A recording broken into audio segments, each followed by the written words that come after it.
Hello everyone, this is Jamel. Welcome back to my channel. Thank you so much for tuning in, and today I will be sharing with you the notes of the chorus Lead Me Lord. Now if you have not watched yet the first part of this tutorial, which is actually the first stanza, then I suggest you go back first to that video, watch it, and then you watch this video. You can find the link of that tutorial in the description box of this video. Now let's get started. You will notice that in this video, it appears that after the letter note, or just next to the letter note, there is a number. For example, E, then 2, E2. Another example is C2, not the drink C2, okay? C, letter C, and then number 2. Now what is the meaning of this symbol? For example, C2. It simply tells us that C, it refers to the note Do. So there is a number 2, it means that you are going to play the note in the second octave, okay? One octave higher. Now another example is E2. E, eagle, meaning to say you are going to play the note Me in the second octave, one octave higher. Now the last example is C3. This is a little bit different from others. C3 meaning to say that you are going to play the third octave of that note.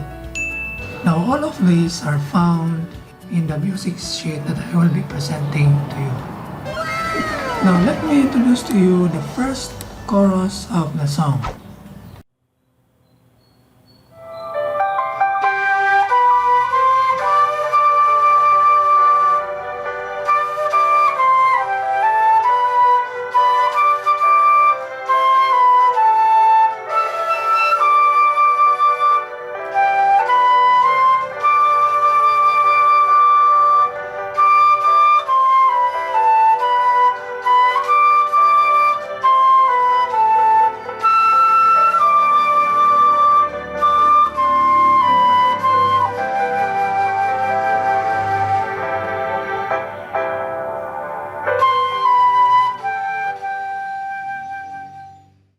And now the second chorus and its ending.